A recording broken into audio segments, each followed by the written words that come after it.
wabarakatuh. Saya Rahmawati Pujiastuti. Saya Mulyadi Saputra. Kami dari Magister Teknologi Pendidikan Universitas Ilmu Haldun Bogor mempersembahkan training desain instruksional mengenai menjaga kesehatan diri sendiri saat pandemi dengan judul Corona Hilang dengan Mencuci Tangan. Baik, kurikulum dan jadwal pelatihannya adalah sebagai berikut. Yang pertama adalah ada pembukaan. Di sini isinya mengenai morning meeting dan pembukaan itu sendiri yang akan dibawakan oleh saya sendiri selama durasi 5 menit.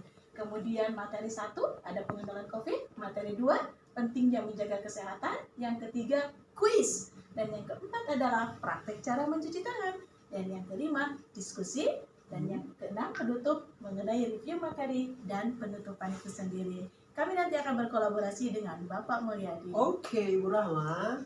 Ya, selanjutnya adalah tujuan dan analisis peserta. Di sini ada sasaran tujuan pelatihan. Nah, sasarannya adalah semua anak-anak PAUD Kemandirian ataupun anak-anak PAUD lain beserta orang tua dan orang tua di luar PAUD Kemandirian. Selain itu, tujuannya adalah kita akan memberikan edukasi pelatihan tentang bagaimana cara mencuci tangan yang benar. Kemudian analisis peserta, di sini peserta memang diwajibkan berumur 4-6 tahun untuk anak-anak dan umur 25-55 tahun untuk peserta orang tua, mau itu karyawan, mau itu orang tuanya itu sendiri ataupun wirausahawan. Dan perlengkapan pelatihan di sini nanti kita akan menyediakan Infokus, kemudian laptop, kemudian aplikasi tentunya nanti yang akan harus di-download oleh peserta yang akan dipergunakan dalam training nanti. Kemudian ada perlengkapan untuk mencuci tangan, strategi dan metode pembelajaran. Strategi di sini yang digunakan adalah desain instruksional yang akan menggunakan media pembelajaran secara daring. Di antaranya adalah yang akan menampilkan visual, menampilkan audio juga, dan menampilkan blended di antara keduanya. Yang ketiga, metode penyampaiannya adalah sebagai berikut. Mengenai pemaparan, ya, wawancara, kemudian diskusi, dan demonstrasi. Yang selanjutnya adalah ada prasyarat pelatihan. Prasyaratnya tentu saja adalah anak-anak PAUD Kemandirian dan juga dari tempat umum lainnya, baik dewasa ataupun anak-anak. Kemudian ada pra pelatihan. Di sini sebelum pelatihan kami akan memberikan informasi mengenai training yang akan kami lakukan dengan cara memberikan informasi mengenai aplikasi apa saja yang harus dipunya oleh peserta, misalnya Zoom ataupun apa Pak Mul? Kahoot. Oke, untuk kuisnya itu ya Pak Mul ya. Kemudian apalagi Pak Mul? Beserta aplikasi misalkan WhatsApp group ya, ataupun misalnya podcast. Nanti ya kita akan melakukan visualisasi dan auditorium melalui podcast. Ya, itu selanjutnya model pembelajaran yang akan disampaikan oleh Pak Mu. Baik, terima kasih Ibu Rahma. Kami desain instruksional ini kami menggunakan Kirkpatrick Model for Evaluation.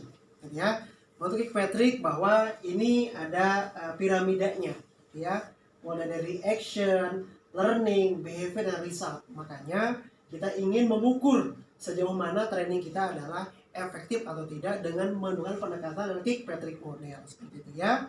Mulai dari bagaimana reaksinya, bagaimana pembelajarannya, apa sikap yang berubah setelah mengikuti pelatihan, kemudian terakhir adalah bagaimana hasil pelatihannya, apakah sesuai gak dengan desain di awal, begitu.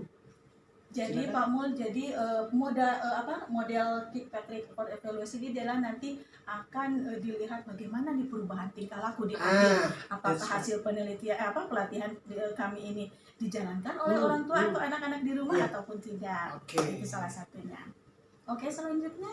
Nah, di sini ada desain cerita yang telah kami buat yang mengenalkan bagaimana proses mencuci tangan yang baik melalui aplikasi podcast. Maka dari itu peserta sebelumnya itu diwajibkan untuk mendownload aplikasi podcast atau aplikasi yang mendukung lainnya. Nanti silakan didengar ya di sini ya paparan dari kami berdua mengenai bagaimana cara mencuci tangan yang baik. Di sini ya. Nah, silakan Pak Mulyadi akan menjelaskan tentang pertimbangan pengembangan. pengembangan. Baik, terima kasih Ibu Rama bahwa dalam training dari desain instruksional ini kami menggunakan beberapa variabel ya. Bahwa ini adalah tadi full dari disampaikan oleh Bu Rahma, kami adalah e-learning development tools. Kami menggunakan aplikasi Zoom untuk sebagai media yang menghubungkan antara peserta dengan si pemateri seperti itu. Kemudian yang kedua adalah PowerPoint, tentu dalam bentuk PowerPoint yang kami sampaikan seperti ini untuk memudahkan memvisualisasikan materinya. Kemudian yang ketiga adalah audio. Nah, kami tadi sudah menggunakan di depan sudah ada link untuk podcast. Silakan Bapak Ibu, silakan untuk membuka link podcast kami. Kalau video jelas ya, kami nanti seperti ini kan dalam bentuk visualnya seperti itu. Kemudian nanti akan dibuat menjadi kain master ya. Oke, kemudian ada foto, tentu saja grafiknya ada. Nah, sosial media kami menggunakan sosial media gitu ya.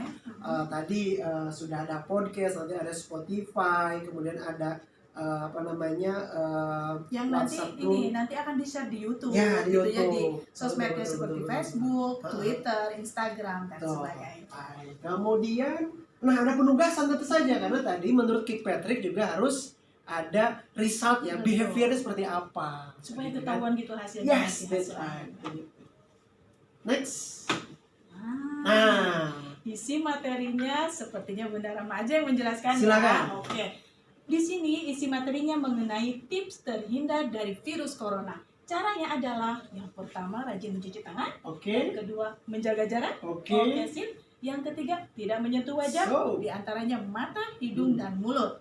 Oke. Keempat, jaga etika bersin. Ketika bersin ditutup atau dengan ujung sikut dan pakai tisu misalnya, tisunya langsung dibuang dan selepas itu sebaiknya cuci tangan. Kemudian memakai masker ya. Kemudian yang selanjutnya berolahraga dan berjemur selama 10 menit minimal ya. Yang terakhir adalah makan makanan yang bergizi. Oke. Nah, rencana pengiriman pelatihan silakan Pak Mo yang menjelaskan. Rencana pengiriman pelatihan pertama kita akan menyampaikan materi ini kepada para peserta atau orang tua siswa melalui grup WhatsApp kita, gitu ya. Itu minimal H-7 sebelum pelatihan seperti itu. Kemudian kita minta para orang tua itu untuk daftar dulu ya di Google Form kami. Dan kami akan mengkonfirmasi kehadirannya dan kita akan sampaikan terkait dengan link Zoom-nya seperti itu. Kemudian yang kedua, rencana perubahan. Nah, kami ingin monitoring nih. Jadi setiap peserta harus membuat namanya rencana aksi seperti apa untuk kita mengevaluasi hasil dari pelatihan ini seperti itu. Kemudian yang terakhir adalah tanggal pengiriman. Nah, kalau kami tadi tanggal pengiriman materi H-7 atau informasinya, nah mereka juga harus menyampaikan produk pelatihannya adalah minimal 3 hari setelah pelatihan ini gitu Bu Rahma. Betul sekali Pak Mul. Gitu, Oke. ya.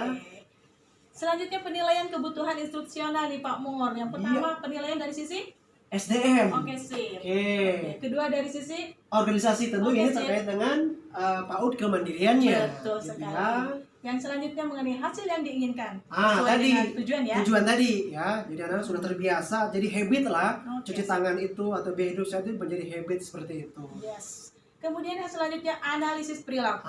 Oke. Ya, sesuai dari tujuan tadi, apakah ada perubahan perilaku, Betul. perubahan behavior dari Iya. peserta pelatihan tadi. Yang selanjutnya adalah analisis keterampilan kamu. Iya, kita keterampilannya ada tadi. Anak-anak sudah terampil dalam mencuci tangan. Tadi sudah Ibu Rahma sudah dijelaskan di podcast ada 7 tahapan gitu ya, cara mencuci tangan yang baik dan benar. Betul sekali. Kemudian, Yang selanjutnya analisis sikap. Nah, sikap tadi sudah pakai masker, kalau bersin dan sebagainya, memang sudah mengikuti protokol penanganan COVID-19. Betul sekali. Yang terakhir rekomendasi pelatihan Nah, lainnya. rekomendasi pelatihannya adalah kita mengharapkan Bapak Ibu ini ikut pelatihan kedua, yaitu ada PHBS, Yes. perilaku hidup bersih dan sehat. Kemudian nanti juga ada pelatihannya ada dalam Betul bentuk sekali. project based learning. Nah, itu dia yang cukup menarik gitu. untuk teman-teman simak. Baik, Ya, baik. selanjutnya adalah rencana evaluasi instruksional. Di sini ada poin pertama saya Pak Mulya. Siap. Yang pertama ada penyelesaian. Nah, di sini akan ditunjukkan apakah pelatihan yang diikuti itu sesuai dengan keinginan peserta. Bagaimana tuh Pak Mul nanti dibuat Baik. menjadi Kuesioner dan Google Form. Jadi kita memang bisa melihat hasilnya ya. Oke, real Lanjut ya, time. Pak Mu. Ataupun reaksi.